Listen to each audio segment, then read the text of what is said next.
Wait a minute here. There we go. Okay. I must not have pressed the button fully. I'm not entirely sure what that was about.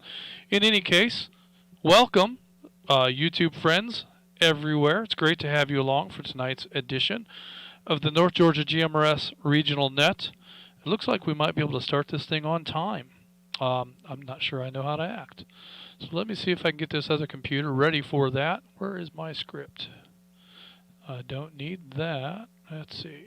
I had it in front of me a minute ago, and then I opened other stuff. So I'm sure it's hiding behind all these windows. Or maybe not. There it is. Okay. All right, let's kick this thing into gear, folks. And thanks for tagging along. Hope that you all enjoy tonight's presentation of winter preparedness. Good evening and welcome to the North Georgia GMRS Regional Net. Tonight I'll be working off of the flagship 675 repeater, but we are linked in with the following machines: Lookout Mountain, Somerville, Noonan, McDonough, Columbus, Moreland, Zebulon, Crawford, and the Jersey 700 machine, as well as our VoIP link for Zello users worldwide. Our RF coverage tonight is approximately 31,000 square miles. This net takes place every Thursday evening that I'm here, and some Thursday evenings when I'm not. I'd like to thank everyone who has made the North Georgia GMRS the most expansive and active GMRS network in the country. Your net control tonight is Atlanta 946, WQIR 514. My name is Justin, and I'm located right here at Studio B, here in Woodstock, Georgia. On the net, you can talk about your day's activities, radio equipment, or anything you would think we'd like to hear about. This is a family-based network, so we encourage you to get your family involved. Once the floor is open, it is permissible to address other members of the net by their name or tactical unit number. Your FCC call sign is only required when you sign in and sign out of the net. Ordinarily at this time, I would acknowledge our early check-ins, but before we do that, I want to make a couple of announcements. First and foremost, my prayers and thoughts are with the Beckstead family. Gary and Diana are both suffering the perils of COVID, and although they are improving, it's long and slow process, and so Gary is not feeling the greatest. As a result, some of the administrative functions that he tends to may be a little bit slower in happening. For instance, new members being signed up may not happen as quickly as ordinarily they do. And any other inquiries that you have for Gary, he has been passing those things on and asking me to handle some of that stuff. So just know that we're going to be a little bit slower in reacting than we ordinarily are. So my apologies for that.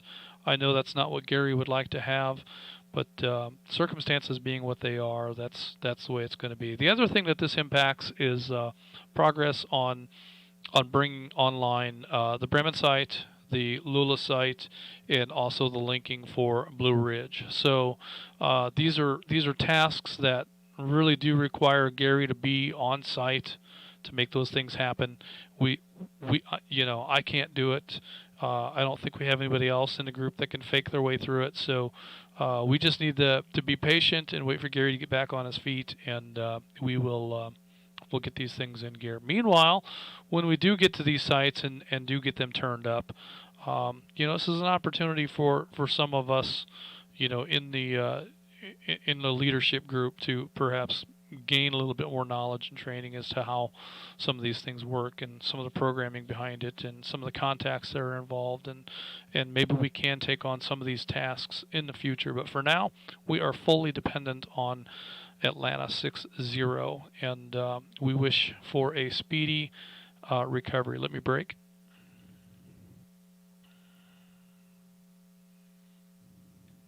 And one other announcement that I'd like to make, obviously next Thursday evening, we will not be on the air. there are other things that I intend to enjoy. I believe that would be steak and seafood this year. A little unconventional holiday feast, but there will be no net on Thursday. But I think what I would like to do is have a youth net on Wednesday evening. And so what I'd like for you folks to do is gather your kids around Wednesday evening, not Thursday, at 7 o'clock, and we will do a check-in just like we do for the adults. We're going to ask for youth only, 18 and under, to check in. Now, if mom or dad need to assist with this, that's okay. If you need to come on the air and coach them through checking in, that's okay. But we want to encourage kids of all ages to come on the air and talk about what they're thankful for Thanksgiving. Now, I know this is a topic that was already covered during the Not-A-Net, but I'd like to feature our youth, and I'd like to give them an opportunity to come on the air and talk a little bit about what they're thankful for the holiday. And I think Wednesday night would be relevant to them. So let's give that a try. We'll see how it plays out. And so please gather your kids, spend a little time coaching with them. It's perfectly okay to coach with them on the air. And we will hopefully enjoy many of the North Georgia GMRS youth next Wednesday evening, as there will be no net on Thursday. Now, there could be not a net, and if there is, that's okay. And as much as I would love to participate, I probably won't. But nonetheless, that's what I have for announcements at this time. So let me take another break.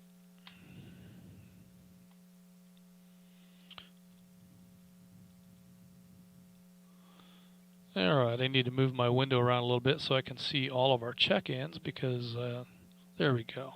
All right, so let's go ahead and acknowledge our early check-ins. We have a whole slew of them. And despite a little rough start at the beginning of the early check-ins, we still have a bunch. And, well, let me just jump right into it. We have Atlanta 420 William checking in from Kroger. We have Atlanta 253 Donald in Blairsville in with us this evening. We have Chattanooga 58 Bill on the Lookout Mountain Machine in and out tonight. Thank you, Bill, for your check-in. We've got McDonough 32 Lance in McDonough checking in with us this evening. And I have WROD 912, a guest check-in from Luke, also in McDonough. Looking forward to talking with you, Luke. We have Atlanta 538 Rob incoming in with us tonight, as well as Atlanta 539 Carol, also incoming. McDonough 39 Bruce is checking in with us this evening. I have Atlanta 402 Todd incoming in and out. Let me break.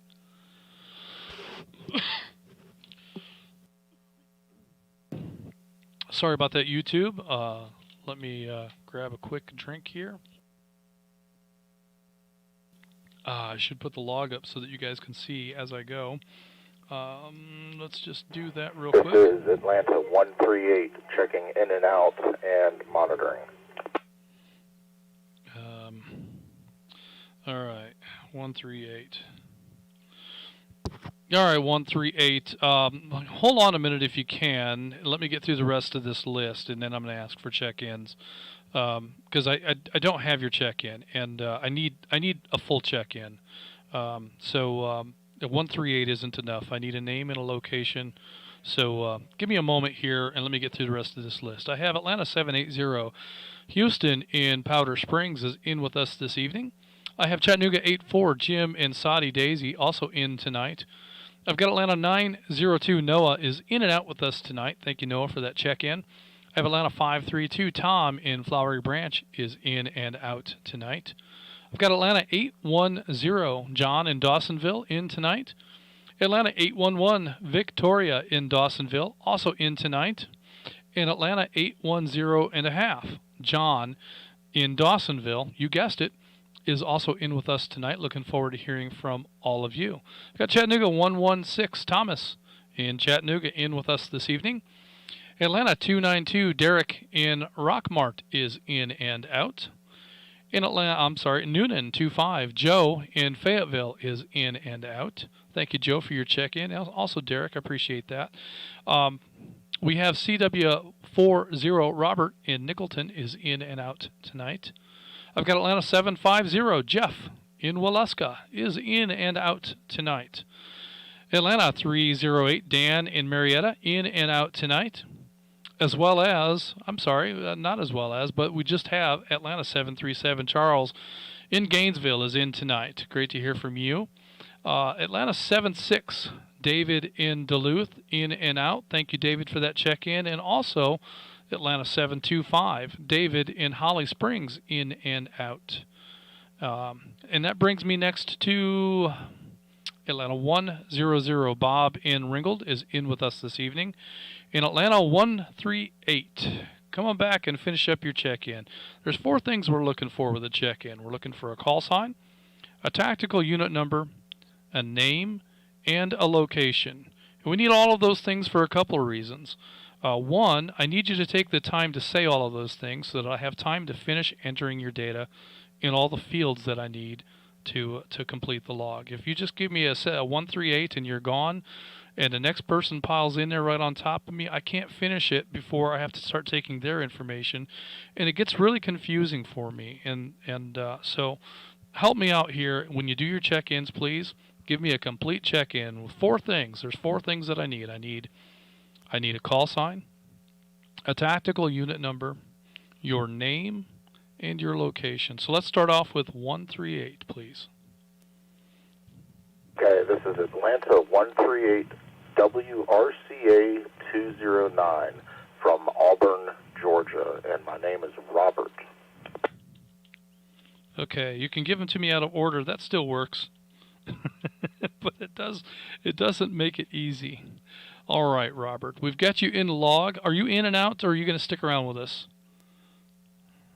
I am in and out and monitoring. I am at band practice also. All right, I thought that you were. It gets tough for me to remember all of these things and get it in right. And more than anything, it's tough for me to throw in a 138 and then come back and remember who that is and get all the fields correctly. Because what typically happens is I hear something like 138, and then before I can get your name in there or your location, somebody else is already in there trying to sign in, and then I lose track of them or I lose track of you. And so I need, when people check in, I need all of it. Even if it's somebody that I've heard a million times and recognize, I'd still like for you to take the time and fill up that time, because it buys me time so that I can complete the log. So appreciate that. All right, let's go ahead and open it up for any additional check-ins before we get things started. This is Atlanta 287 WRMZ 254 Trey in Merville. And Justin, I hope this is okay. By way of relay, I'd like to check in and out Atlanta 285 and Atlanta 286. This is WRAH Whiskey Romeo Alpha Hotel 210, Atlanta 442, Craig in Ackworth. Check me in and out this evening, Justin. You guys have a good evening. This is Atlanta 108, RTC Mark in Dallas.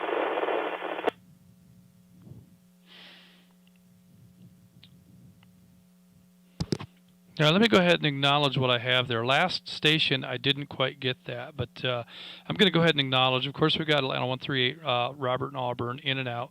We've got Atlanta 287, Trey in Murrayville. I've got you in the log, Trey. We'll come back and talk to you here in a little bit. But by relay, I have Atlanta 285 and Atlanta 286, CV and Lynn. I've got them in the log as in and out. I don't imagine they're going to come on the air tonight, but it's great to know that they're hopefully listening in with us, and hope that they are doing well. And I've got Atlanta 442, Craig in Ackworth, demonstrating the perfect pace at checking in. Thank you for that, Craig. I've got you in log as in and out, but I broke my out button, so it looks like you're in. I'm probably going to call on you because I'll forget, but that's okay. If you're not there, go on about your evening and monitor if you can. That'll be just fine. So there was a station in there that checked in after Craig, and all I heard was noise. So if you would please try to find a better position and try that check-in again. Net control standing by for additional check-ins. This is GMRS. This is Atlanta 295 WRFN 658, Scott and Dallas.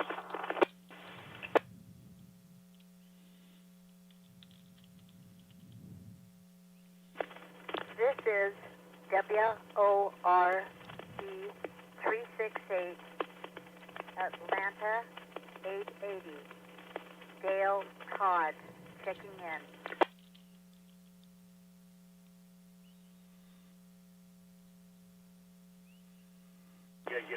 This is WRM 8799, Atlanta 312, Stacy from Emerson, checking in.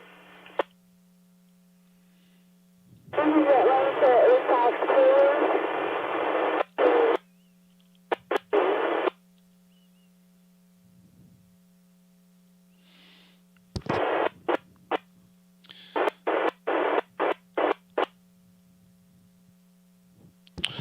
Okay, I didn't hear very much of that. I think I heard Atlanta 052, but I'm not sure if that was even correct. So, last station, you're covered up in noise. So if you're using an HT, I might need you to find a better location to check in from. But I would definitely love to hear that call. So, station, please try that again.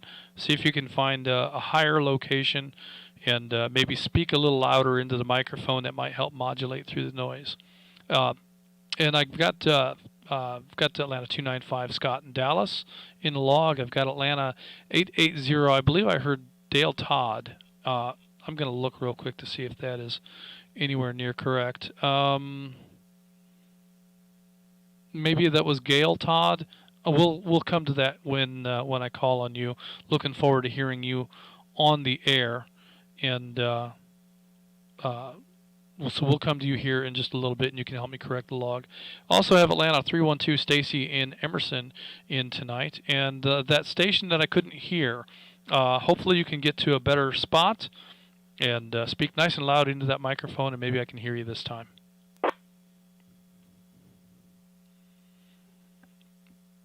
This is WRM 83, Atlanta 252, Shad in Emerson checking in. This is WRNT 979, Atlanta 825, Don in Canton checking in. This is WRNB 798, Atlanta 42, Andre in Winder, checking in and out.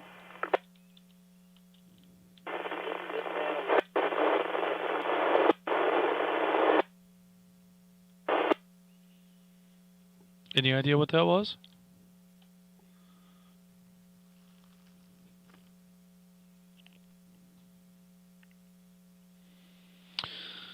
All right. Let me go ahead and acknowledge those check-ins here real quick. Atlanta 252 Shad and Emerson. I've got you in the log. Atlanta 825 Don in Canton. I don't know why. I think it auto-populated to say Donald. Let me fix that real quick. Don in Canton. I've got you in the log tonight. And we have Atlanta 42. Easy for me to see. Atlanta 42 Andre in Winder. Thank you, Andre, for your check-in tonight. I've got you in log as in and out.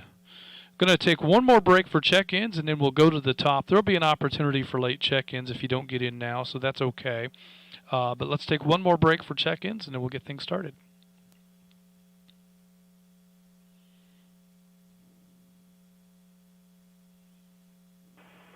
Good evening, Justin. This is George, WRNY 334. Unit number Columbus 15, Manchester, Georgia. Checking in, checking out.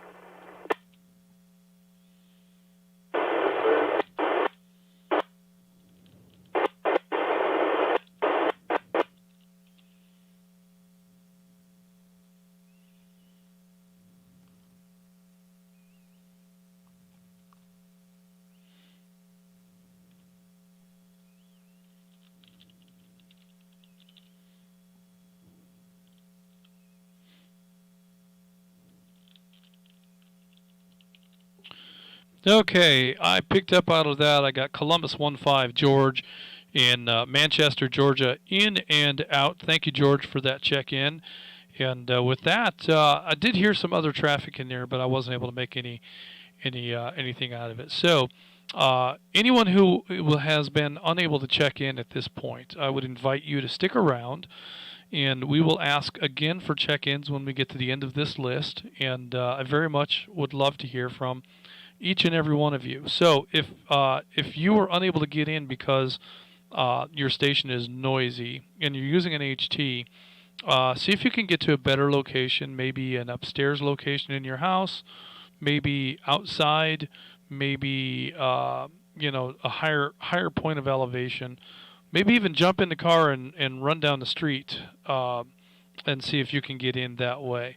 If not, then we'll have to find a way to improve your station. You can ask questions and ask for advice on our Facebook page. We have lots of people there who would be very happy to help you improve your station and get you on the air. One of the purposes of a weekly net like this is, many of us are involved in this because of emergency preparedness, and it's just like any other craft or any other tool that you have. If you don't use it frequently enough, then you're not going to be proficient in using that tool. And the same thing is true with radio. So for those of us who are on the radio on a regular basis, it's very natural and very easy for us to grab a radio and strike up a conversation. If you're an infrequent user, you might be reluctant to get on the air in the situation of an emergency. You may be rusty and uncomfortable in using the tool, and so I recommend that as many of us as possible and as often as possible.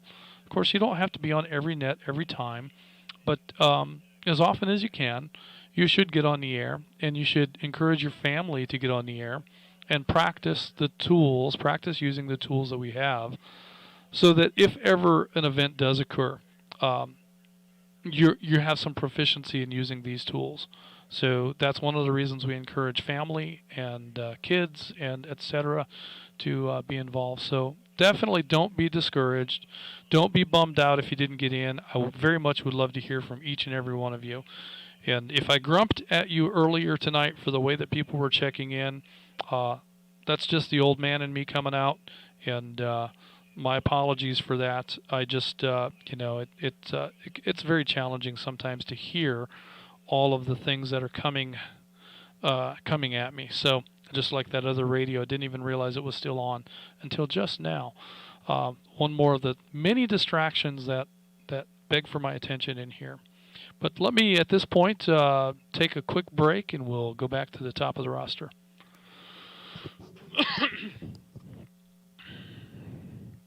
Sorry about that, YouTube.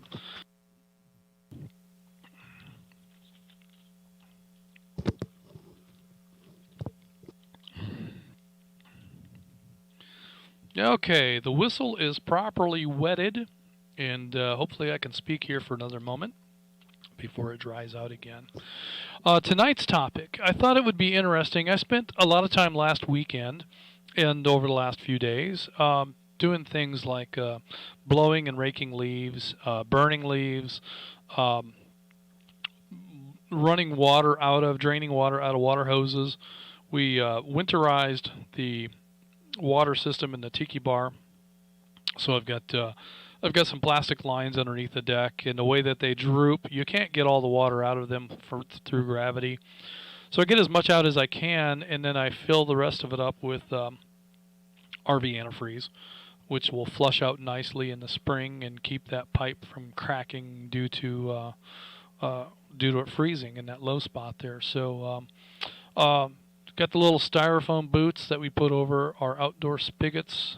And I'm sure there's a number of other tasks. I've got a barn that has a collection of leaves every year, and the leaves lay in such a way that they'll deteriorate and get wet, and then they'll let water kind of seep in, or what's the word I'm looking for? The water will wick in over the top of the T111 and down the wall from those wet leaves piling up right there underneath the eave of that roof structure, because it's a it's one roof that spills out onto another flatter roof, and the leaves collect right there in that joint. So I have to clean that out, and probably I need to clean that out more frequently than I typically do, which requires me getting up on the roof and blowing that stuff out of there. So these are just some of the things that we do around here to prepare for winter. A couple of things that I still need to do. I need to winterize my pressure washer, and I need to inspect the boat and make sure it's going to be ready for winter, and make sure that we don't have any water sitting in places that could be damaging if it freezes. So some RV antifreeze and a cooling system and things of that nature to make sure that the boat is protected for the cold weather. What do you guys do? What processes and chores and things do you have to do to winterize your property? Do you get your generators out and tune them up and change the oil? Do you have small engines that you need to put stable in for winter storage? Those kind of things. So with that, I'm going to go ahead and get started with Atlanta 420 William, who may or may not still be at Kroger. What's up and plays, or if it is still stuck. If it's still stuck, it will probably remain stuck for the evening because I just won't have the ability to troubleshoot it while I'm on the air. So good points that you've made there, changing the furnace filters and making sure that that system is up and running and ready to go. That is a great point. Cleaning up the burners and stuff on the furnace. I don't know that I love that first time the furnace comes on for the season smell, but it's always a kind of a milestone memory for me that, okay, this is the day that we officially change from air conditioning to heating, and I'm anxious for when the reverse becomes true. So I very much enjoy the warmer weather. Very glad and grateful that our North Georgia winters are short as compared to northern Indiana winters. So I count that as a blessing. But yeah, that's a great point. And also, along with that, the fire extinguishers and the CO2 monitors. These are things that that I have not yet looked at around here. So great suggestions that we check those things out, because fireplace inspections, and I know that there's logs that you can buy to burn that's supposed to clean that out, but I've got the brush. I throw a trouble light in the fireplace. I go up on the roof, I take the cap off, I run the brush up and down, and because the trouble light is at the bottom, it's real easy to see the sides of the flue all the way up and all the way down, and if there's any accumulation at all. I usually don't see any accumulation, but I'll run the brush up and down it 4 or 5 times anyway, and when I get back downstairs, after I put the cap back on, I always notice a pile of debris around the trouble light. So even though it doesn't seem like much, there are things in the flue that get cleaned out whether they needed to be or not. And by doing that, I can visually feel absolutely positively confident that my fireplace is going to be safe to use for the season. So I highly recommend that if you're able to do it. Next on my list, Atlanta 253, Donald in Blairsville. Donald, do you have any winter chores that you do to get ready for the change of season?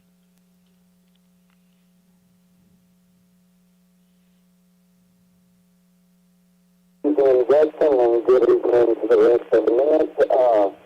I just had my fireplace cleaned, and I had my church cabin that I have to winterize down there, and I need to go do that.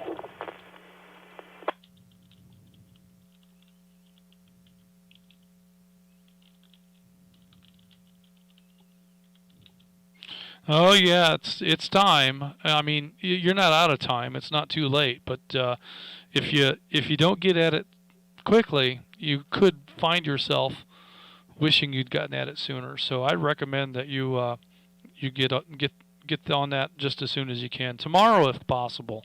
This weekend, next weekend. Next weekend might not be a good time to do it, but do it soon so that we don't have any damage from frozen pipes or anything of that nature. So yeah, in getting your fireplace clean, like I say, I do mine myself, but It's one way or another, it's something you should definitely do each year. So good stuff, Donald. Thank you for that. Next, we have Chattanooga 5-8 Bill on the Lookout Mountain Machine. Bill was in and out tonight, so we're going to say thank you, Bill, for checking in and listening in. It's great to know that you're out there, and look forward to talking with you sometime through the week, and we'll catch up on SpaceX news. Lots going on there, and always fun to have that conversation. That brings me next to McDonough 32, Lance in McDonough. Lance, do you have any winter preparedness chores that you typically go through?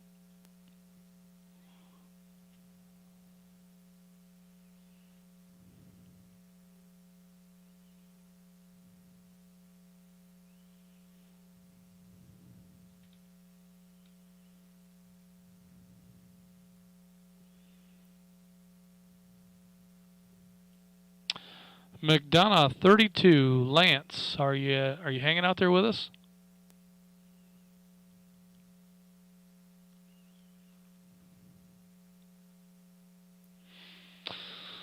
All right. Well, if Lance isn't there, it makes me suspect that WROD 912 Luke is also not there. Luke, are you hanging out with us, or have you gone as well?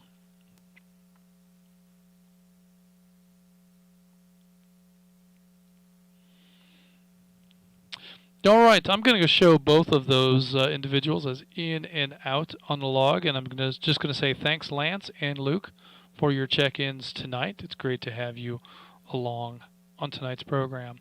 That brings me next to Atlanta 538. Rob incoming. Rob, do you have any winter prep chores that you typically do?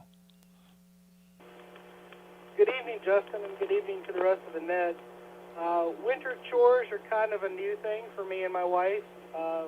Up until 3 years ago, we lived in Florida, so getting back into the routine of winter prep is kind of getting back into some old habits that we grew up with when we lived in Virginia.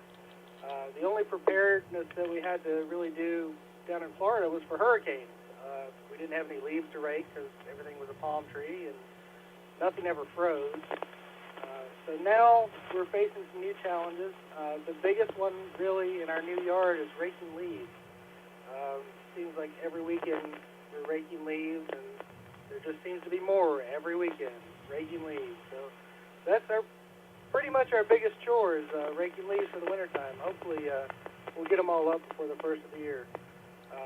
That's about it. Over. Oh, yes. Well, I've got bad news for you, Robert. You can get all of the leaves in your yard cleaned up in time for the first of the year, but there will be more. One of the things that we found in Georgia is that the trees shed leaves for weeks and weeks and weeks.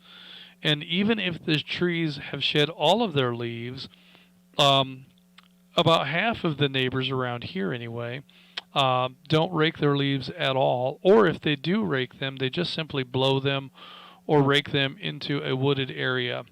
And they conveniently arrange these wooded areas all around their property so the leaves only have to be moved a short distance before they can declare their yard has been cleaned up. And then every time there's a breeze, those leaves will come out of their yard and land in ours. And so we typically are raking leaves year-round. In the mowing periods, those leaves get mulched up with the lawn clippings and put back on the lawn and become invisible. But when we're not mowing, they have to be cleaned up another way, and that typically is raking and blowing and raking them onto a tarp and dragging them to the back where the burn pit is. So it's an ongoing task all season long, and some weeks it's not so bad, but others it's you can't escape that task. So welcome to Georgia, and glad that you're here. I lived in Florida once, and I'm much happier here than I ever was when I lived in Hollywood. But that was a long time ago, and a completely different story. But it's great to hear from you, Rob, and I'm going to go ahead and move on to Atlanta 539. Carol. Carol, do you have any winter chores that you typically go through? Hey, Justin, Rob again. I had checked 539 in.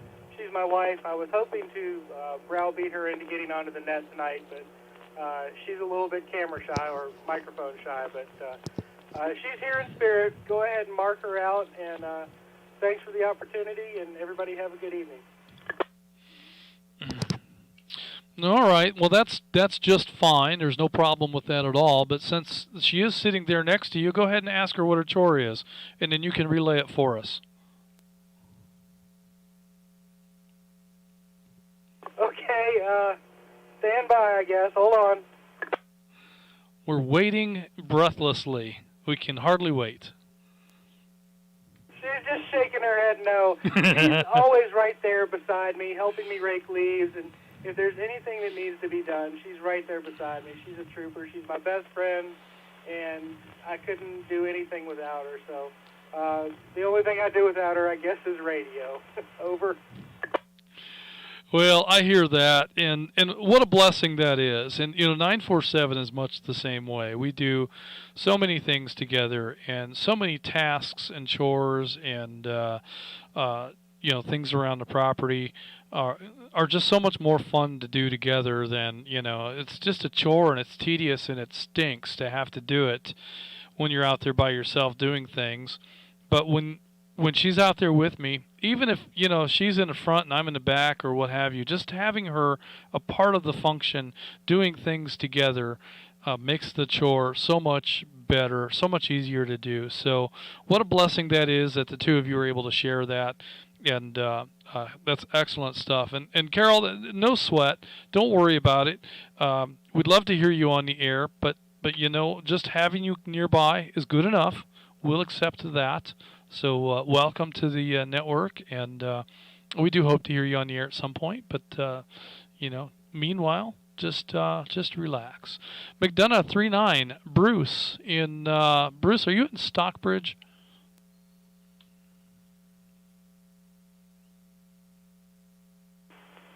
Bruce in Stockbridge.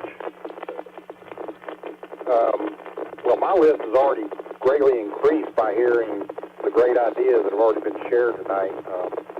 Primarily, I'm going to be protecting external water spigots like many others, so we don't have any breakage due to freezing. HVAC filter replacement, and also making sure I have an operational propane heater and for heat. And something on my automobiles already have some temperature changes in your tires. It's real important to check that when the temperatures get low.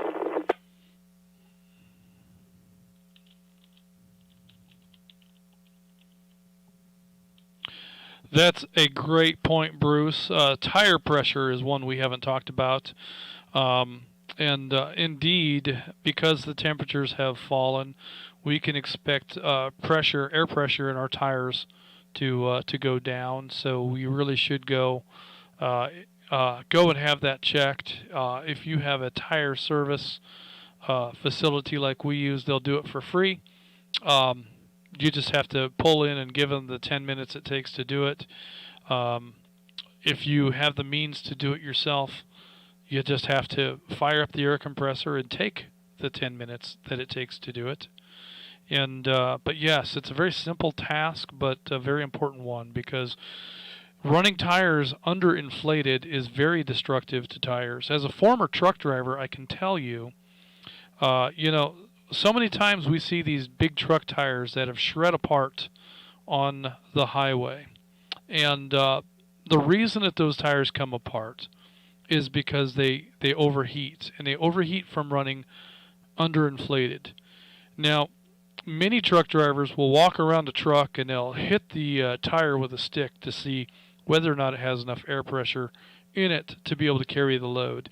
And I can tell you 1,000% for sure that is bogus all day long. You can't tell if the tire has 100 psi or if it has 80 psi. And if you have a semi-truck tire that's running 80 psi instead of 100, that, my friends, is a flat tire. And that tire will come apart on the highway. You can argue with me all day long, but I've seen it time and time and time again, and I know it to be the absolute 100% truth. So anybody you see out there checking tires with a stick is doing it wrong. The only way to check the tire pressure on any vehicle is with a tire gauge. That's the only way that works. So that's an important point. I'm glad that you brought that up. The other important point that you made, Bruce, is an operational propane heater.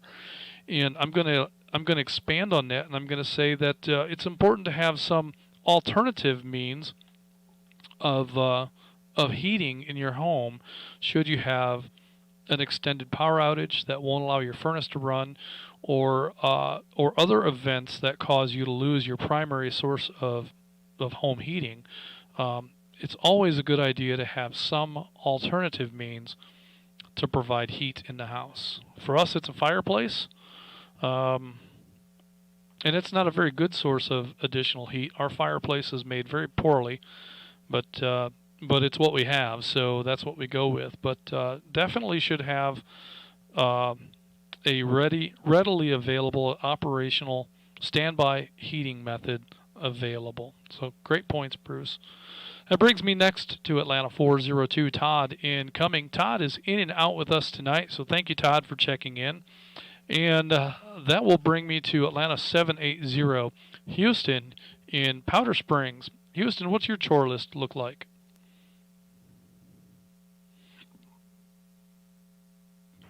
Hi, good evening, Justin. Good evening to the rest of the net. My chore list is fairly short right now. You've named off about all the things that we usually did there at the house, but other than draining and winterizing the camper, and we're not going to have to do that this time. We're going to be living in it, so unless we get back in the house pretty quick. But yeah, good topic, but I've been helping around here a little bit, blowing leaves and raking leaves. It makes a big difference when you're away from home. Oh, I bet it does, and you know, it's as helpful as it is, I'm sure, to help out there with Claude's property, with blowing and raking and cleanup like that.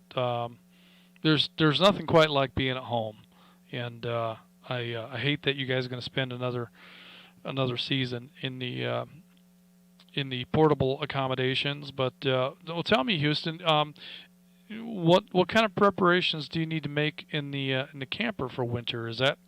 Do you have to be concerned about any water lines or anything of that nature in the RV?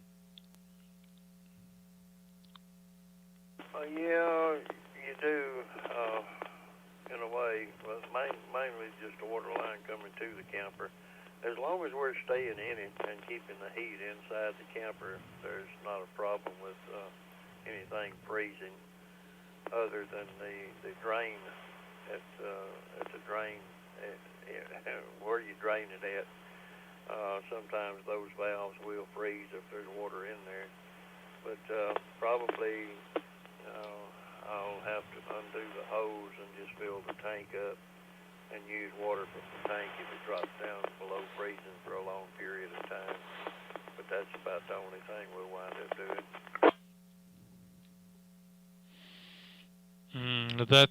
That would be an unpleasant valve to have to thaw out and deal with if it came to that. Hopefully you have enough capacity to get through until there's warm days ahead.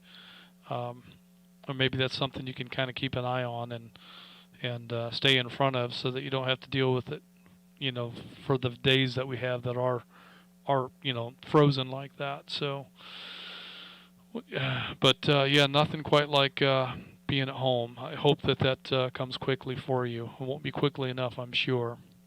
So, hats off to you and Mona for enduring this little trial that you're going through, and best to you. Next on my list is Chattanooga 84, Jim in Saudi Daisy. Jim, are you a full-time RVer?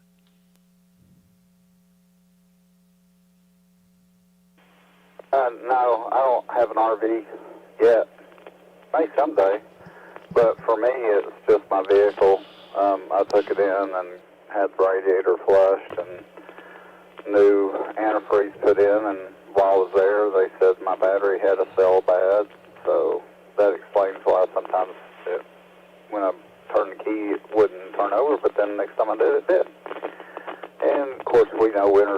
battery, so got a new battery. So for me, that's it. I'm in good shape.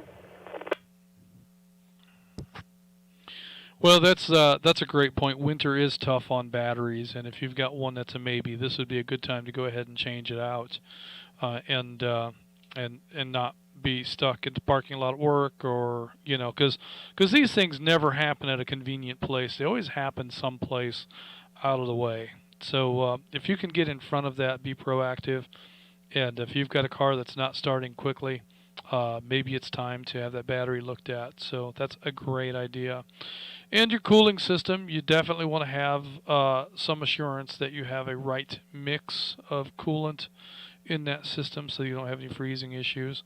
Also an excellent point, so thank you for that, Jim. I don't know why it was that I was thinking that you were living in a coach. Maybe we had a conversation at some point about your future plans, but who knows? Maybe I'm just making all of that up and I don't remember it all. But in any case, appreciate your comments, and those are good points. The vehicles definitely need some attention this time of year too. One of the things that I like to do when I replace a battery, because how long has your battery been in your vehicle? Do any of us know when the last time we changed our battery in our vehicle? Because I certainly don't. So one of the things that I always do is when I replace a battery, I take the receipt and I put it in a Ziploc bag, and I tape that bag so that you can see the receipt date to the side of the battery. And by doing that, I have a quick and ready reference to how old the battery is, and when it's time for me to replace the battery, if there's any warranty life left in it, I've got the documentation I need to support that right there with the battery. So it's not a matter of digging through and looking for that receipt, which would be lost if I put it anyplace else. I would lose it in the glove box. I would lose it if I kept it at home. I would lose it. No matter where I put it, that receipt would be lost. So I tape the receipt inside of a Ziploc baggie to protect it right to the battery. And I've done that for several years now, and it's worked out well for me.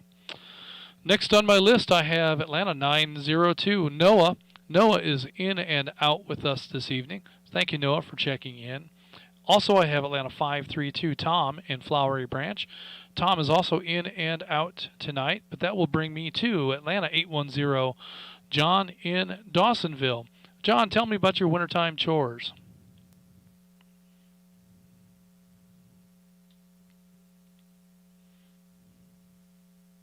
Justin, this is 810, and if at all possible, can we switch the order around a little bit and do 810 and a half first? Well, everything and anything is possible, so let's go ahead and do that. We'll call on now Atlanta 810 and a half. And John, what would you like to talk about this evening? So I'm going to get hot chocolate and a scarf. And I think I'm going to, and 1, 2 shorts. Well, I think I'm going to get a real home in a big blanket with just the same size as me. Fantastic. Nothing better than hot chocolate on a cold winter day. That is a fantastic idea. You're making me want some right now. It's going to be a little bit before I'm able to go get some. So, but I might have to have a cup of hot chocolate after the net. And John, you're going to have to help me out with the rest of that. I couldn't make it out. Yeah, he was talking about clothes, winter clothes, and how he was going to get his long sleeve shirt and scarf and make sure that he has plenty of winter clothes available.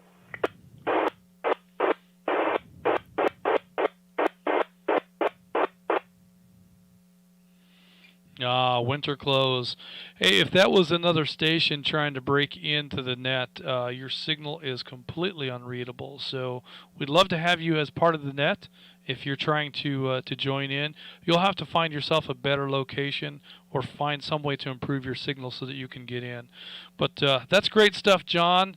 Winter clothes. That reminds me, that's another task that we often do that I really didn't think about. But that is that I have to go up into the attic and pull down totes that are stuffed with Julie's winter clothes and pull those down. And then a couple days later, I take those very same totes back up to the attic because now they're stuffed with her summer stuff. So that's something that happens, you know, every season change. So in the spring, I'll be bringing those summer clothes totes back down, and a couple days later, I'll be taking them back up to the attic with her winter stuff in them. So a valid point. So thank you, 810.5, for reminding me of that task. Definitely a good one to have on the list. How about 811? Does Victoria have any chores she'd like to discuss? We'll come to you in a minute, John. Well, we're going to switch it up again on you. You thought you had a good plan, but she asked for 810.5 to go first so that she could put him in the bed. So she has just made her way back there and was going to try to race back after my winded explanation here. So I'm going to jump in front of her. Normally I would not, but I think it's excusable this time from her side. And it is amazing to me, you know, asking my little guy, John, what he would do for the wintertime, how he came up with the clothes idea. That was not coached. That was his idea, and not something that I had thought about. But following his lead, we have to bring his clothes down so that he can have those long-sleeve shirts. But this year, my winterizing the home has been a little different than normal years in the past. I have spent the last month or so preparing my home with radios. I have a base station set up now with a antenna up in the attic. We've got HTs throughout the house that we can use that happen to work here. And then I have a couple of mobile units for both of our vehicles. There were a few winters ago where we had some comm problems with the internet service going down, power was in and out, and the cell towers were impacted. Let me break.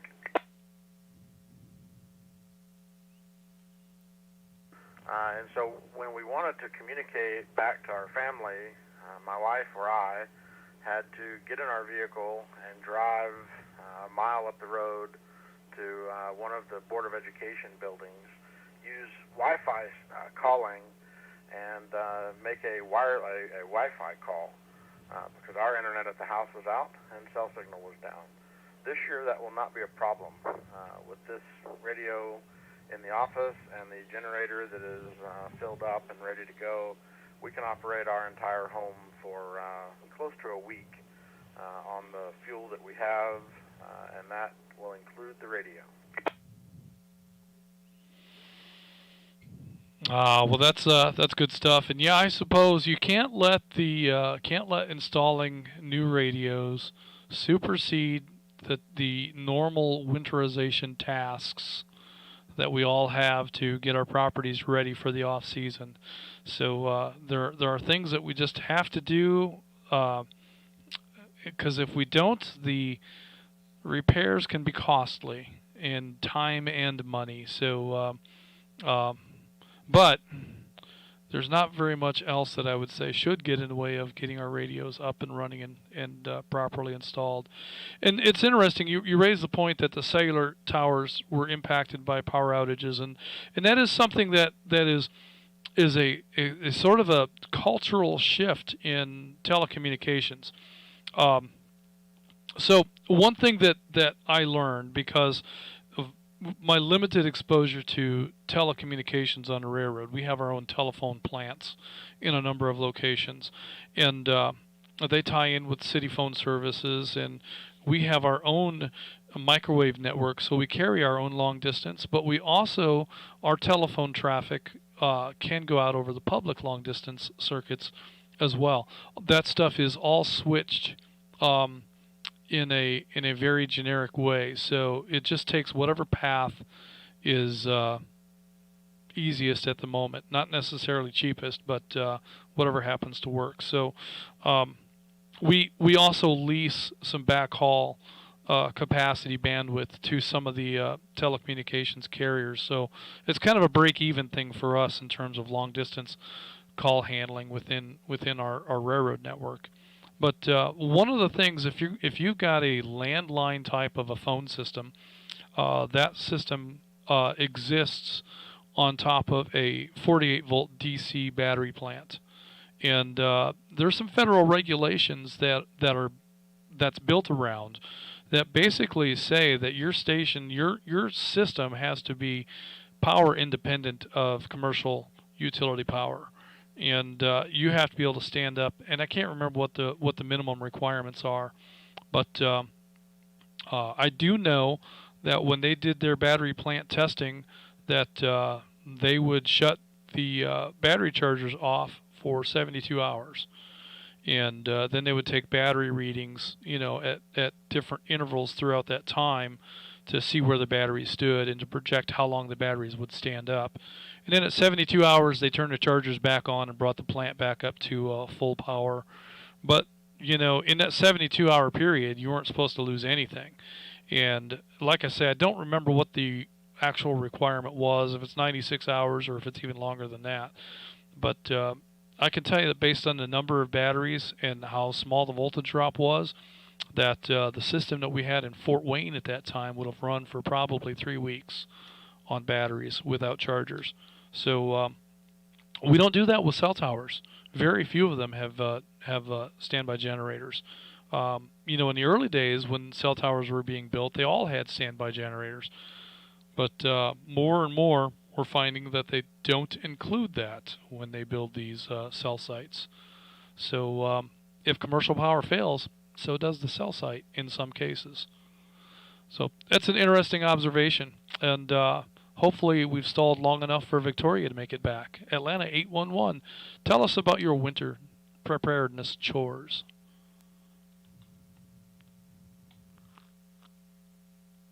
Hi there, Justin, and hello to the net.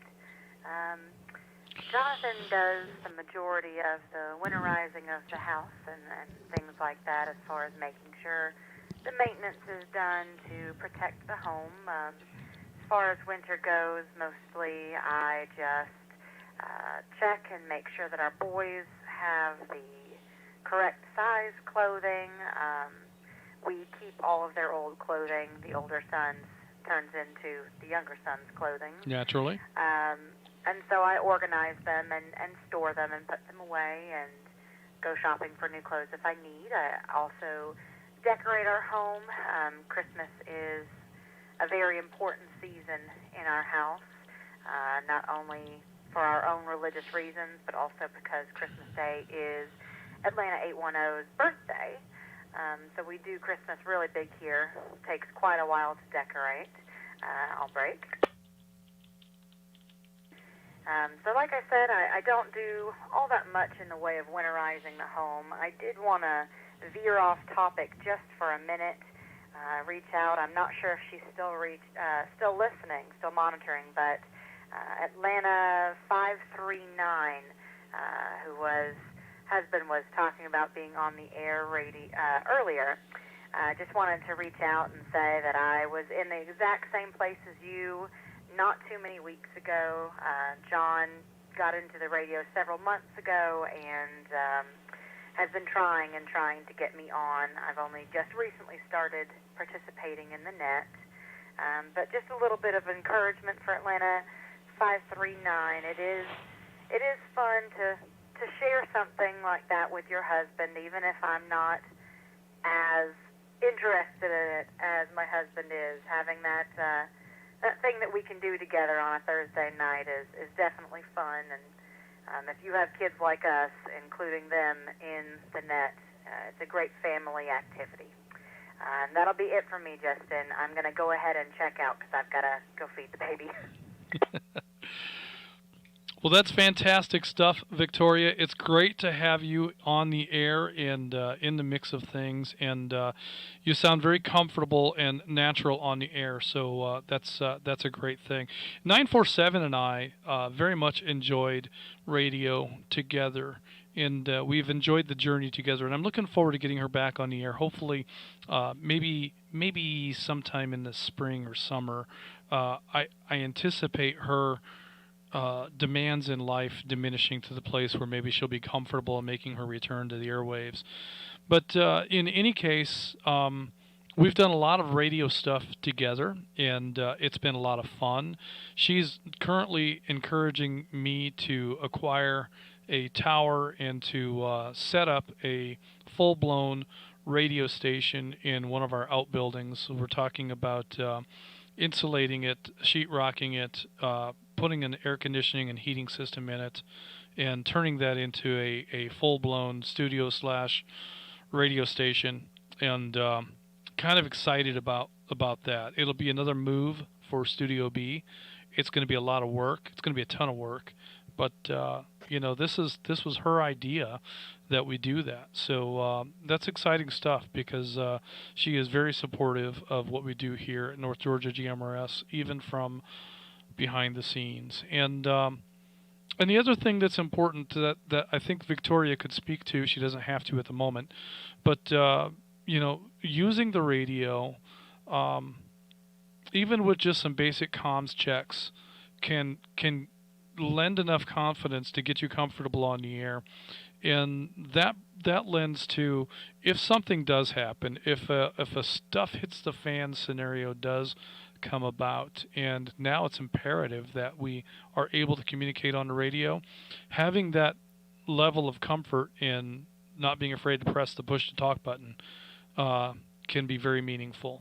Even if you're just trying to do simplex communications, it counts and it matters and it's important. So I don't mean to pressure anyone, but I just want to remind us all that we need to use our tools periodically to be able to be proficient at their use. So good stuff. Atlanta 810, are you still hanging out? Absolutely, Justin. Go ahead. I just wanted to make sure that we hadn't missed any of your comments with regard to winter chores. Nope, I've got everything out there. You've got my entire family here, except for the 7-month-old. He couldn't quite participate tonight, but he'll be on the air before too much longer. I appreciate you switching the order up for me, and thanks everybody on the net for bearing with our family mess here to get the little one in bed and making the log disorganized for tonight, but I appreciate it. Well, I appreciate you keeping the little one up a little bit later on a Thursday night to get him on the air. So thank you for that. It's always great to hear from the kids. So thank you, John and Victoria and Atlanta 810 and a half. It's great to hear from all of you. Next on my list is Chattanooga 116, Thomas in Chattanooga. Thomas, do you have any winter preparedness chores you'd like to talk about?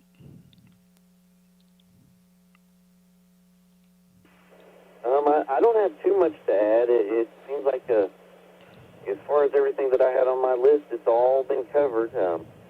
Only thing I would add is it seems like my wallet seems to get a little bit thinner this time of the year, with thinking about others as well as getting prepared. But yeah, this has all been great info, and I feel like I've needed to go add a couple things to my list now that everybody's been talking. But I appreciate all the advice, and I appreciate the community. This is Chattanooga 116, WROB 674, and I'll be out and monitoring. Oh, yeah, well, you're definitely not the only one who's had to add a few things to the list. I've had to throw a couple of things into my list, so yeah, I'm in there, right there with you. So good stuff, and glad to know that you're enjoying the program and getting something out of it. With that, I'm going to go ahead and move on to Atlanta 292, Derek in Rockmart. Derek was in and out with us this evening, so thank you, Derek. I appreciate that check-in. And that brings me next to Noonan 25, Joe in Fayetteville. Joe's also in and out tonight, so thank you, Joe and Mary Catherine. It's great having you as part of the group. Joe is always busy with 2 or 3 other nets on a Thursday evening, so it's especially cool to get a check-in from Joe on occasion here. Next on my list is CW40, Robert in Nicholton. Robert is in and out tonight, so I'm going to say thanks, Robert, for your check-in. It's great to hear from you. Atlanta 750, Jeff in Waleska, also in and out. Thank you, Jeff, for checking in with us tonight. Atlanta 308, Dan in Marietta, in and out tonight. Thank you, Dan, for your check-in. It's great to hear from you as well. And that brings me next to Atlanta 737, Charles in Gainesville. Charles, do you have any winter preparedness chores you'd like to discuss?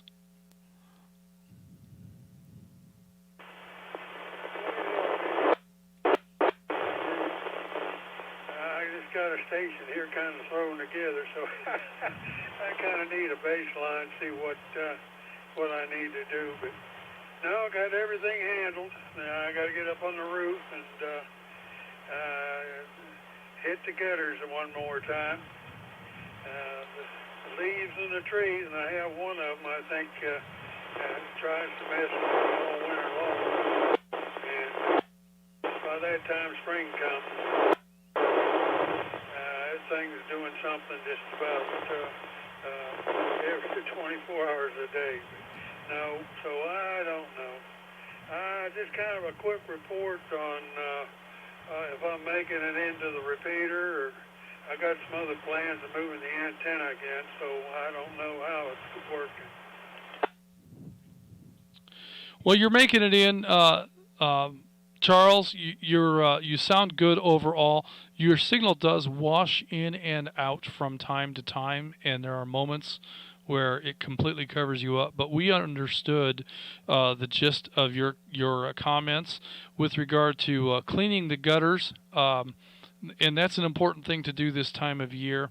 I'm going to have to go over and help Atlanta 948 clean his. He's going to need some help with that. I have the screens over my gutters, so there's very little to do in terms of cleaning those. Highly recommend that if you're able to get that put on. I can't recommend it enough. They have been fantastic to have. And I hear what you're saying with trees. I've got a couple of trees here. I've got one that the leaves will turn brown, but they don't fall off the tree until spring. When the new leaves come out, they will hang on to that tree all through the winter until the new leaves come. And that tree is a real pain in the butt. I've got some sweet gum trees that hang on to their leaves a lot longer than the others. And we have a huge stockpile of leaves that blow over from several of my neighbors' properties where if they rake their leaves at all or blow them, they just blow them into the wooded area for them to blow right back out of again. The leaves are never really handled in a way that makes them go away. So I dispose of my leaves. We burn them. Sometimes we mulch them and compost them, or a combination of those things is what most often will happen. Got more leaves than composting is really practical for. But when you mulch them up and put them in a pile, they do decompose pretty quickly. So that's been a nice thing that we've explored here in the last couple of years. So good stuff. Thank you for that, Charles. And yeah, I do recommend that you endeavor to make some improvements to your station. Maybe getting your antenna up a little higher, or I noticed that you were speaking nice and loud into the microphone, and that certainly helps you modulate through the noise. So good modulation, despite the fact that you were washing in and out at times. I think that if your modulation were low, we would have had a hard time hearing any of that. And that's key, folks. Anytime you have a situation where your signal strength is questionable or marginal, a lot of times if you just speak loud into your radio, you can get a little extra modulation. And what that does is that kind of drives your radio to put out a little bit more power. And it's not so much a power thing as just that signal modulating, that changing signal moving through the air will propagate a little bit differently than just a dead carrier. So we often measure our power with a dead carrier. We see what our power level is. But if you ever have a power meter on the system while you're talking, you'll see that the power drives way above and way below, and that is the modulation. So by speaking louder, you can actually push that radio into working a little bit harder for you and sometimes cut through the noise. And I think that's what Charles was able to do tonight. So great job there. That shows an experienced radio man right there. Appreciate that, Charles. Next on my list is Atlanta 76, David in Duluth. That's not how you spell Duluth, but that's how it's in there. David is in and out with us tonight, so thank you for your check-in, David. It's great to hear from you. And also, David, Atlanta 725 from Holly Springs, in and out tonight. Appreciate that, David. Great to hear from you as well. That brings me next to Chattanooga 100, Bob in Ringgold. Bob, do you have any winter preparedness chores you'd like to talk about?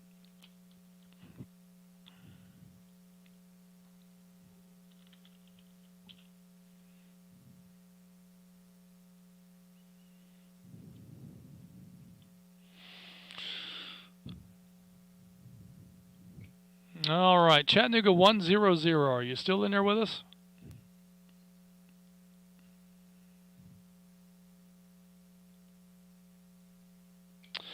All right, I'm going to go ahead and show Chat 100 as in and out. Thank you, Bob, for your check-in tonight. It's great to hear from you, and we'll catch up again real soon. Also, I have Atlanta 138, Robert in Auburn, in and out tonight at band practice. Thank you for monitoring, Robert. Hope that practice is going well and that you're enjoying the program. And that brings me next to Atlanta 287, Trey in Murrayville. Trey, do you have any winter preparedness or any other things you'd like to discuss this evening? Go ahead.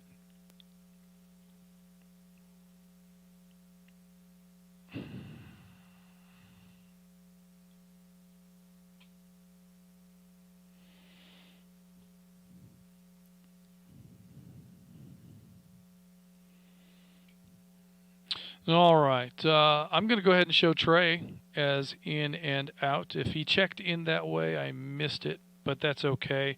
Great to hear from you, Trey. Just know that thoughts and prayers are with you and your family, and hope for the best.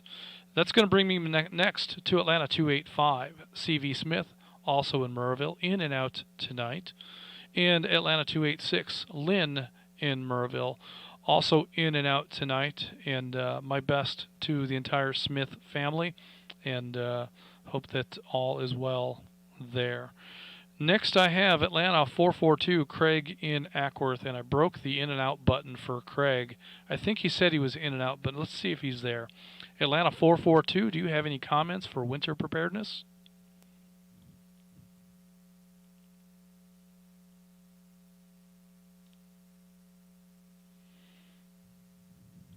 All right, we're going to go ahead and move on. And next I have Atlanta 295, Scott in Dallas. No date night tonight, Scott?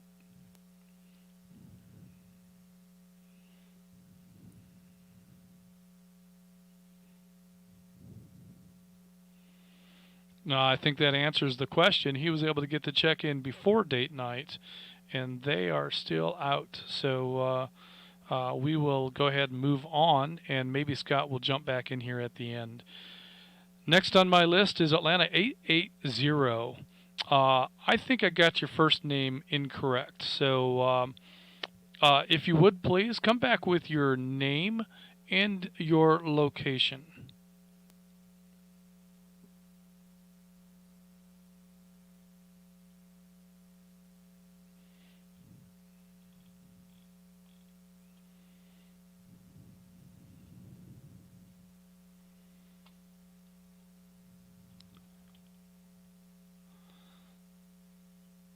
All right. Well, I believe that was Miss Todd from Norcross, and I'm going to go ahead and show Miss Todd as in and out, and we will look forward to hearing more from her on the air as we go. I've heard her on the air a lot the last several days, doing radio checks here and there, and that's something that's very cool because as a new user, they are exploring their community and they're testing the footprint and the capabilities of their equipment, which is something that we should all do.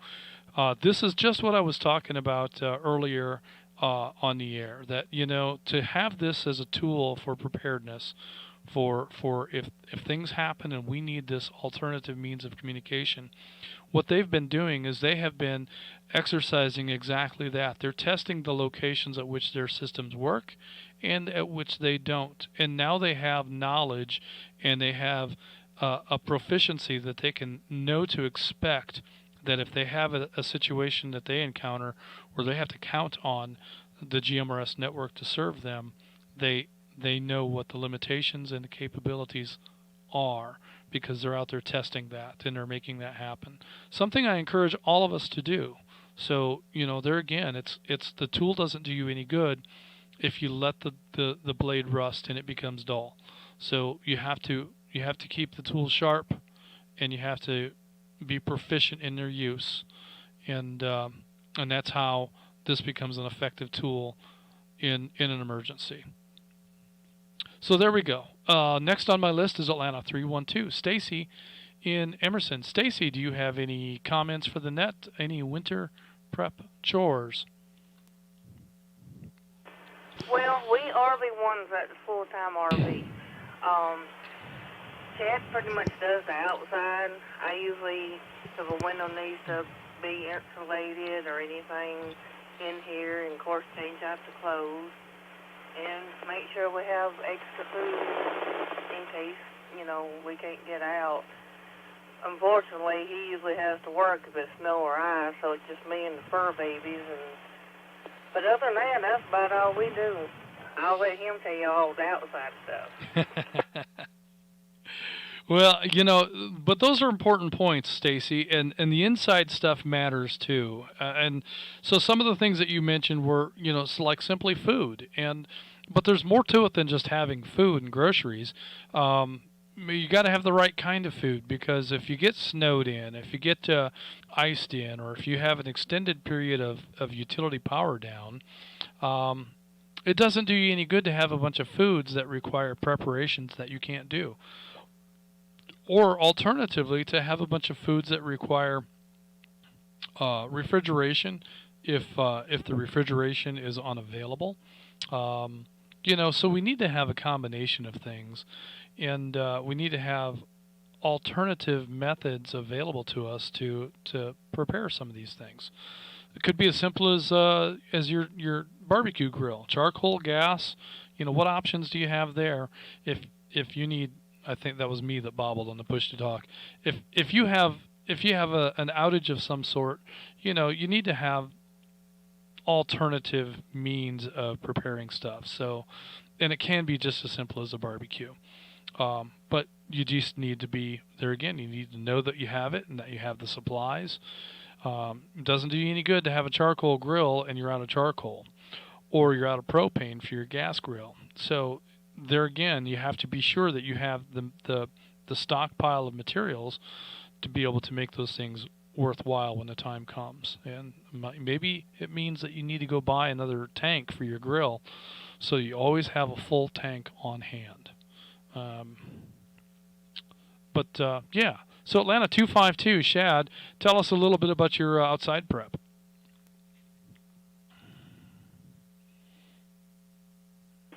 Well, it's definitely been a learning experience over the last 6 years. As you may or may not know, we do full-time RV. We have 2 RVs that we're taking care of right now, one that we live in. We've got a backup RV in case something happens. The biggest thing is the propane gas. Roughly 260 gallons of propane gas has to be filled in toted with us every 30 days. And then obviously the water line that feeds the camper is going to be traced, and it's interesting at times. Well, yeah, I expected it would be interesting, and so you keep shore water connected, and you just keep heat tape on that to keep that from freezing up. Do you disconnect and run on a tank with a pump at any point if it gets cold enough? We can. We're totally set up right now, so if we had to, we could actually go to someplace like a national forest and just boondock type stuff.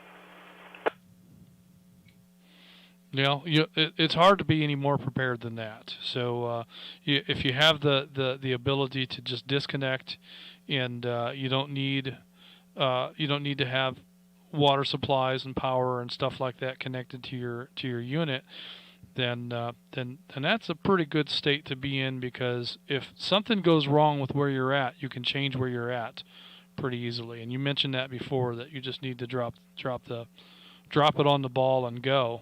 And that is a good plan if that's the way that you want to live. I think that I could live like that for a weekend. I might be able to go for as long as 4 or 5 days, but I traveled a lot in my life, and I don't enjoy it like I once did. And for instance, even when we go up north to visit with family, I'm good for a couple of days, but on about 4 or 5 days, I'm a little bit jonesing for my easy chair and my remote control. And by 7 days or so, this last trip to Indiana was brutal for me. I need some tiki bar time. I just can't be away that long. It really hurts my spirit.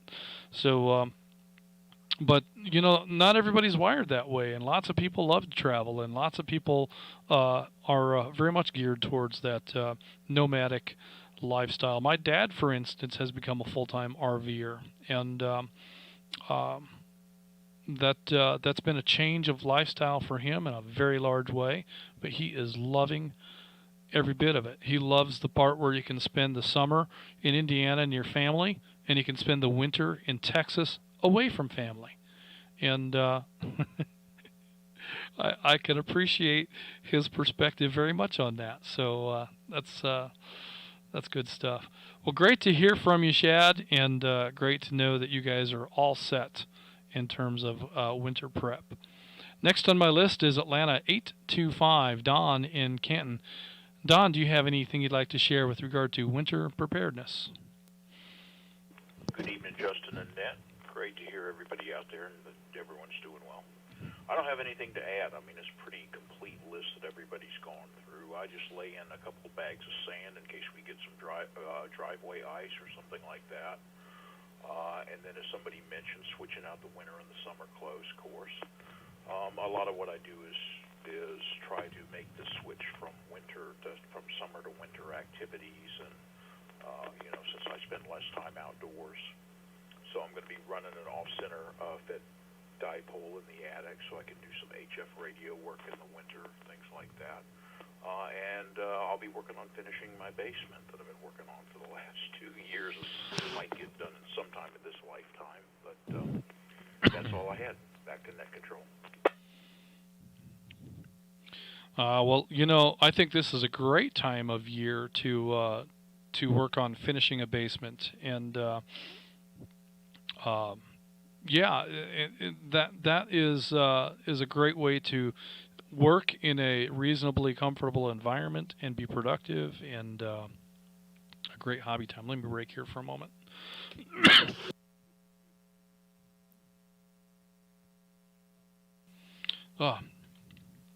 I've got a tickle in my throat that is just burning its way through and making me cough and something fierce. But Don, I think the list is pretty comprehensive, and there's quite a few things on the list that I still need to do. still need to take into consideration. So one thing, for instance, is my wife's new car. I know that tires are inflated with nitrogen, and I know that nitrogen doesn't expand and contract the same way that regular air does in a tire. But I assume that it still needs to be checked for inflation. So we're going to have to, she's going to be coming up due for an oil change real soon anyway. So we're going to have to send that in and have the tire inflation checked on that. My truck, I get my tires at Discount Tires, so I just need to go over there and ask them to check the inflation. And typically that's a 10-minute deal unless there's somebody already there. Then it becomes a 20-minute deal. But you just pull in and they'll have a guy come out and just do it. You don't even have to get out of the truck. So I just need to take some time and run over there and do that. So I've got some stuff to get at Lowe's this weekend. Maybe I'll do it at the same time. But yeah, I hear you, Don. It's a pretty comprehensive list. But if you're like me, I'm sure there's a few items on there that you haven't gotten around to yet. So next on my list is Atlanta 4-2. Andre in Winder. Andre is in and out tonight, but it's great to hear from you, Andre, and hope to hear you again very soon. And also I have Columbus 1-5, George in Manchester, in and out. And that is the roster for the evening. So at this point, I would say that we'll go ahead and continue on with any additional check-ins or any questions or comments. Anybody that wishes to speak with any other members of the net, the floor is open, and I'm standing by. Comment, and we'll wait for after any other check-ins. Atlanta 295 with a comment.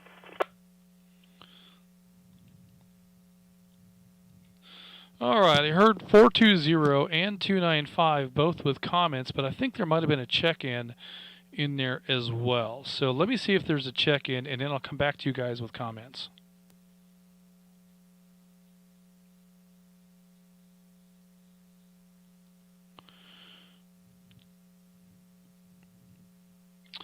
All right, I'm not hearing a check-in, so let's go ahead with the comment. Atlanta 420. Roger that, Justin. I thought I'd add in that you brought up something very important there when you mentioned your chimney cap. Here in Georgia, it is real common that we get birds that get down into fire chimney flumes and can block off exhaust with their nesting and things like that. And plus, those chimney caps also are great as spark arresters to keep from sparks from flying there. But this ties into an old radio show host that's known in Georgia, Neil Bortz, who is also he's traveling by RV right now, I think through Louisiana. Well, he gave a great old story many years ago that he shared, where he had his family cat that had gotten into his fireplace and had left little paw prints all over their white carpeting. And he noticed the cat going up into the chimney and looking up, and of course the flume was closed, but he could hear a bird flapping around in there. Well, Neil opened it up there, and the bird flew out of there and flew into the room there, and Neil got him to shoot out of the house, but the cat chased him around and got the footprints all over the couch and the carpet and everything, and Neil was pretty upset about that. So he goes up and he rents one of the carpet cleaners because they're going to have a dinner party that evening, and the house was now a mess with the soot from the footprints all over the place.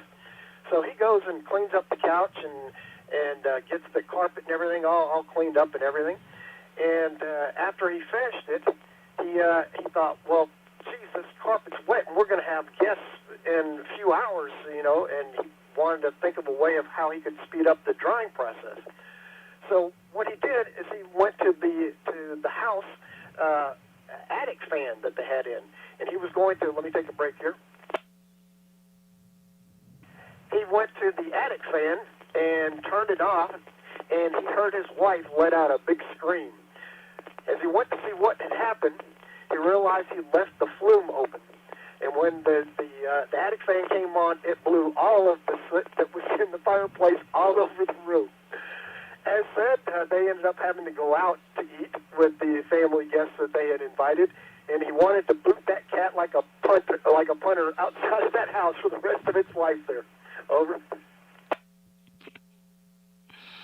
Oh yeah, makes me appreciate dogs. I would have liked to have heard Neil's telling of that story because I could just imagine how much fun it would have been hearing that. But I could hear his voice, in the background behind you, and neat stuff. So Neil Bortz, of course, I'm sure all of us know that he's a retired radio host from the Atlanta area. And he does check in again from time to time and also plays a lot of radio commercials on the air at WSB Radio. So good stuff. Am I allowed to say another station's call sign, WSB? Is that permitted? I think it is. If it's not, I'm sure I'll get a letter from Gary. He might be typing it right now. But good stuff. Well, let's go ahead and move on to the comment from Atlanta 295. Scott, go ahead. Sorry about missing my place in line there. I was finishing up date night. But as far as winterization over here, the wife always sheds a little bit of a tear when we have to winterize, and she has to put her flip-flops into her closet for the season, and she gets a little sad when she can't drive around town topless anymore. So that's the winterization here. And for those of you who are wondering, she owns a Miata, so she likes to drive that around with the top down in line. Anyway, that's our winterization. Back to the net. Yes, and 947 gave up her topless driving days when she traded the Jeep off for the new car. But I think it was a good trade, and it was the right time. Hopefully one day we'll have another Jeep, and she can resume her topless activities. But for the time being, she drives around fully clothed and fully covered. So good stuff, Scott. I appreciate your comments. Very enjoyable twist to the tale. So with that, I'm going to go ahead and take another break and see if we have any additional check-ins or any other comments. Net control of the floor is open if anyone wants to speak. Net control standing by. This is Atlanta 106 WRKC 206, Mark from Dallas with a late check-in.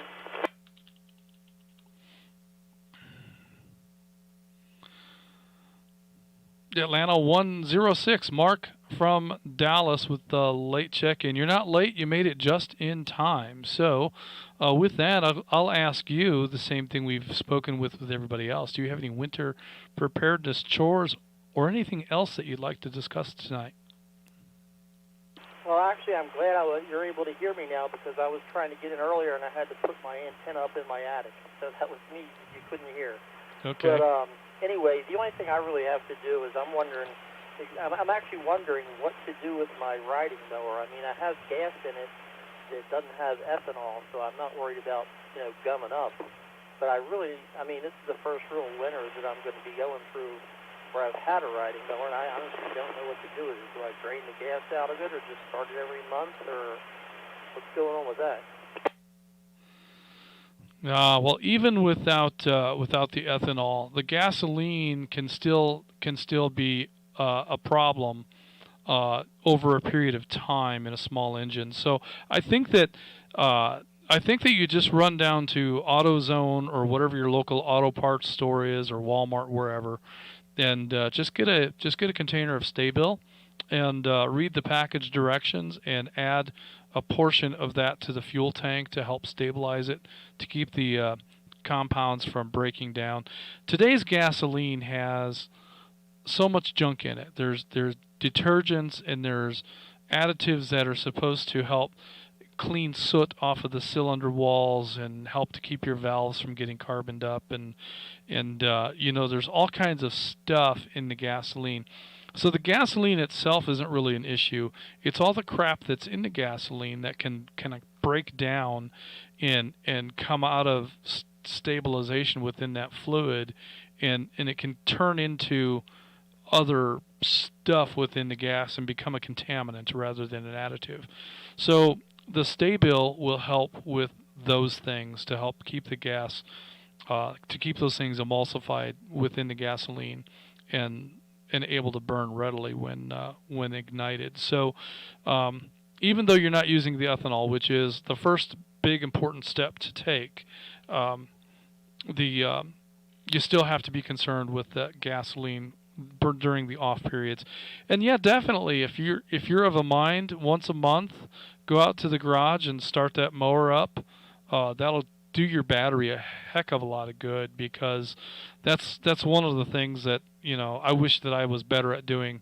I don't go out and start my equipment during the off season, and it does make for maintenance. A battery rarely lasts me more than 2 years, and that's a big part of why, because I neglect them during the winter time. So if you can be better about that than I am, it might save you some money. Does anybody else have any thoughts for Mark with regard to his riding lawnmower during the off season?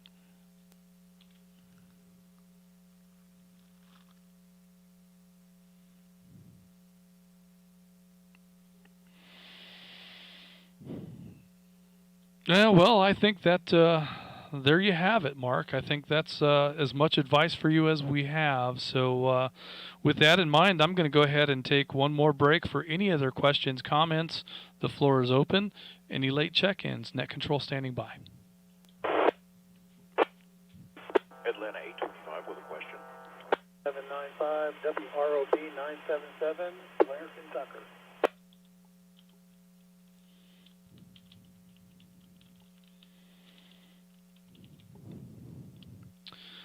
Okay.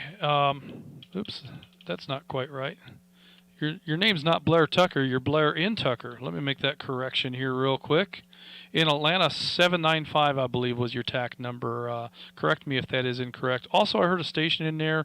I believe it was 825 with a comment. Don, if I got that right, I'll come back to you here in just a moment. But first, let's see if I have Blair's TAC number correct, and if Blair has any comments for the net. Yeah, that's correct. Atlanta 795. And no real comments. Not too much cold weather preparedness for me at our house here. It's pretty much self-sufficient.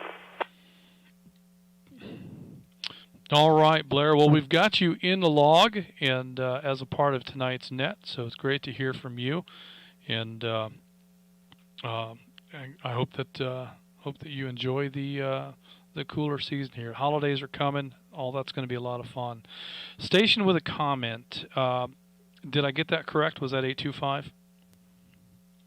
Roger that, Justin. Atlanta 825. Sorry I doubled up with Blair. Quick question, since next Thursday is Thanksgiving, will we be having a net next Thursday or not? Thank you, Don, for the opportunity to make mention once again. Let me go ahead and go through both of our announcements one more time. First, you are correct. No net next Thursday. But what I want to do instead is I would like for the North Georgia GMRS youth to come on the air on Wednesday evening at 7 o'clock. And I would love to hear from our youth members. It's perfectly fine if parents need to coach the children, but I want to hear from the children, and I want to hear what they're thankful for this holiday season. So we'll do that starting at 7 p.m. I think it'll be a short net. I think it may only last a half an hour. So I don't have super high expectations, but I would love to hear from a handful of kids and see what they're thankful for this Thanksgiving season. We would have done a What Are You Thankful For net, but that was kind of covered under the Not a Net while I was away. So didn't see any point in doing that over again because it was handled so well in my absence. You guys did a great job of conducting that Not a Net while I was gone. So it was very pleasurable to listen to the playback on that. But great question, Don. The other announcement that I made at the beginning of the net, and I'd like to go ahead and make again now, is, let me break.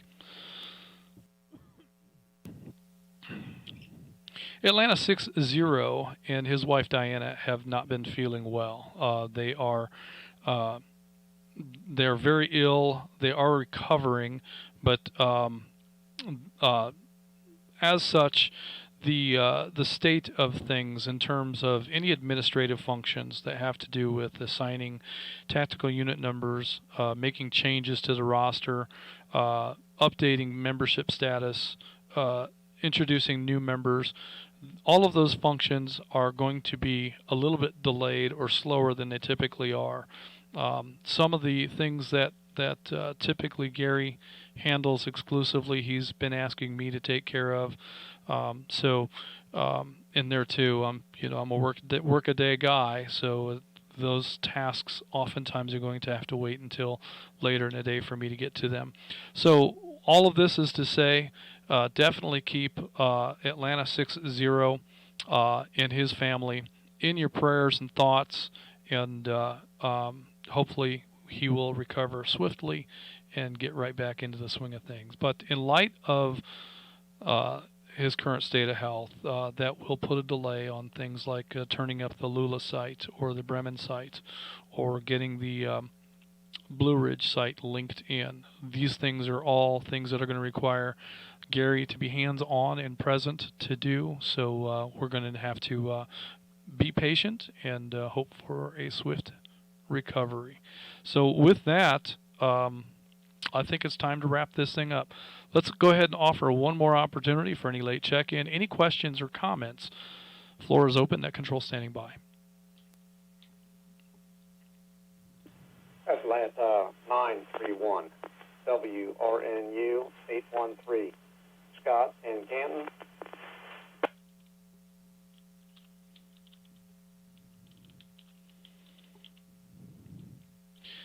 Atlanta 931, Scott in Canton. We've got you in the log. Do you have any comments with regards to winter preparedness or anything else you'd like to talk about? Yeah, I noticed a lot of people were talking about, the fuel, or you were talking about the fuel, and the question came up about the riding lawnmower. And then you mentioned batteries only lasting you about 2 years. And I'm a motorcycle rider, and when it gets cold, the motorcycle doesn't go out. So a battery tender is another vital piece of equipment to keep your batteries ready to go when the weather turns back.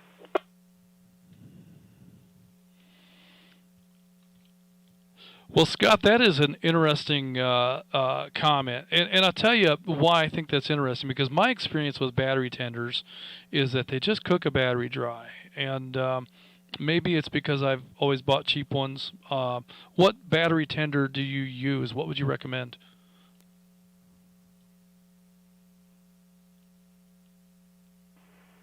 I don't know the model number, but I believe it is branded as battery tender. But it is electronic, designed not to cook your batteries. It obviously charges batteries that need to be charged, but once they get to full charge, they go into a maintenance mode, and then you can just keep them on there without having to worry about it. So the four-wheeler and the motorcycle both get that. I only have one battery charge tender, so it does dual duty. I put it on the motorcycle for a little while and then put it on the four-wheeler for a little while, and it does well. Okay. So what kind of time period do you switch it out, like weekly or a couple of days on one, and then what is your time period for changing it out? Usually about a week. I'll put it on, and then I won't put it back on that motorcycle for a month. Because once you've got a good charge on there, if you've got good batteries, but you just don't run the motorcycle or run the four-wheeler all the time. So, just putting it on there for a week and then moving it over to the other vehicle for a week, and that's pretty much all I do. I don't really have a written down schedule. Okay. Yeah, and I guess that makes sense, and you've had good luck with that. I think the last battery tender that I purchased was probably back in the 90s, and I was so frustrated with that because it just absolutely ruined the battery. So it was $40-50 for the battery tender plus the cost of the battery, and I'd have just been out the cost of the battery, or maybe even not. Maybe I'd have gotten another season out of it if I'd have just left the darn thing alone. So ever since then, I've I've not even considered a battery tender. Now, I do have a battery charger that has a maintenance feature to it that is supposed to do that function, but I've never trusted it to do it well. Probably it would, but just based on my experience, it kind of soured me of the whole thing. So we were talking with Mark about his riding lawnmower. Mark, that's something you should consider, and probably worth looking into, doing some research on. Find out what brands are out there. Battery Tender is the brand that Scott was speaking of. I think I've seen those. I can't tell you where, but I've seen that Battery Tender charger around. I don't know what they sell for. I don't know anything about them really, but something to consider, because if you start the tractor up once a month, you probably are going to be okay, but you're going to need to let it run for 10 minutes or so in order for it to really do the battery any good. So but there again, you're cycling fuel through it, and you're letting the fluids and everything warm up, and all of that stuff. So that's probably also good for the machine as well. So I guess that's entirely up to you which method you choose to go through. But Atlanta 931 Scott in Canton has had some great suggestions. So absolutely take that under advisement. So with that, let's go ahead and break one more time for any additional check-ins. Net control standing by. Atlanta 402 with a comment.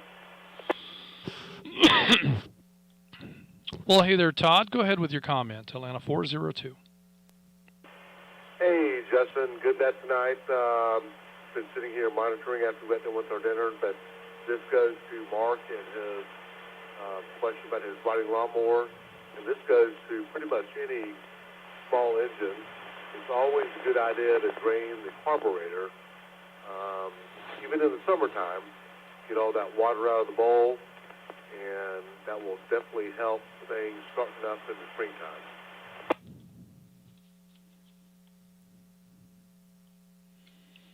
So that would be putting it into a maintenance mode as well, and that would be a departure from the start it up and let it run periodically methodology. So the battery tender and drain the carburetor of all of its fuel. Is that enough? Do you disconnect the fuel line and then start it up and let it run dry? I don't ever run mine dry, but I will disconnect the carburetor and get everything out of the bowl and all my small engines, and it definitely helps when you're ready to make those things back up in the springtime when you're really needing them. But you were spot on, though. If you don't do that, definitely start them up every 2 or 3 weeks throughout the winter, and it'll save you a lot of aggravation come springtime when you need to get out there and start mowing stuff or weed whacking. Yeah, I think so too. And it's not enough to just start it up. You need to start it up and let it run for a little bit, because those small engines have a small it's not really even an alternator, it's a statinator or whatever they call that. It only delivers a few amps of current to charge your battery. So the current that you pull out of the battery and starting the tractor is a half a second, but the current that you have to put back into the battery to make up for that may take 10 minutes. So you definitely want to let it run long enough to be sure that the battery gets enough put back into it to make up for what it had to give up. And I don't think 10 minutes is unreasonable, because that gives the engine time to warm up and fluids to move and get everything lubricated and running well, and then it'll go through its normal cool down when you shut it off. So I think that's a good time frame. I don't think it needs to be a half an hour, and I think 5 minutes is probably not enough. But that or the battery tender. So I guess either way would be valid. Probably what I'll do is I'll intend to start the tractor every couple of weeks, and I'll forget. I'll go out there in the springtime. I'll have carburetor trouble.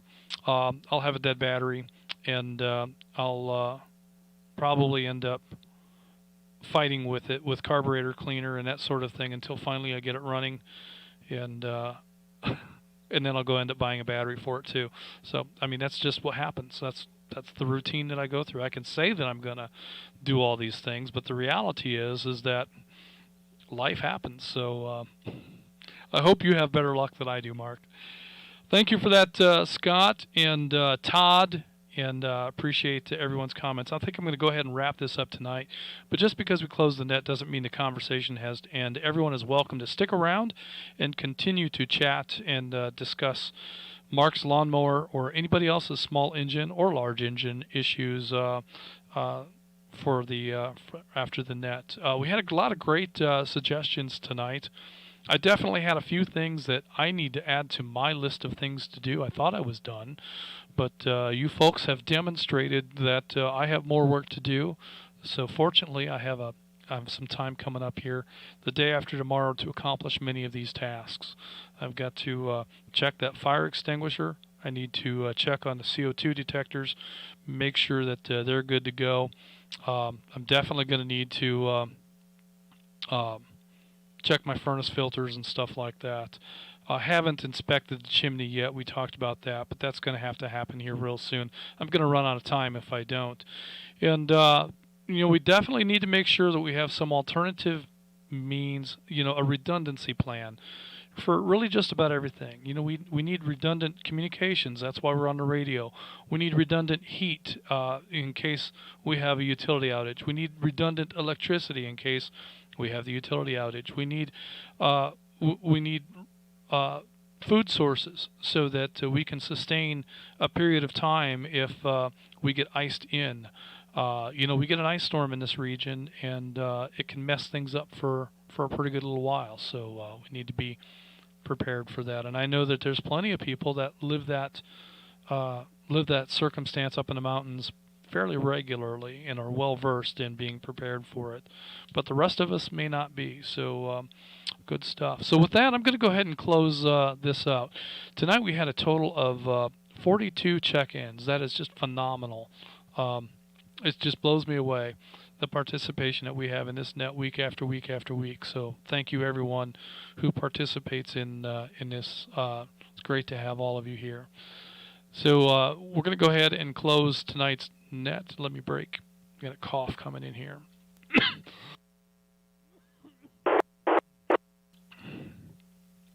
Sorry about that. This will conclude the North Georgia GMRS Regional Net. As I said, we had a total of 42 check-ins. Net control will now return the repeaters back to normal use. Everyone who signed in should sign out. Thank you for allowing me to serve as your net control this evening. Good night, everyone. This is Atlanta 946, possibly Atlanta 1946. We didn't talk about that. So stay tuned for more information about potential TAC number changes coming up. Atlanta 946, WQIR 514. My name is Justin, and I'll be clear. Thanks for hanging out with me tonight. All right, YouTube. Thank you, everyone. And look forward to seeing you. We may not have a live stream next week. I'm going to say that probably not. So the next live stream is going to be December 2nd. That's what we'll plan for, is December 2nd. I look forward to seeing all of you then. And meanwhile, I hope they have a great holiday. And I hope to hear you on the air very soon. WQIR 514, Atlanta 946, Justin. And I'm clear.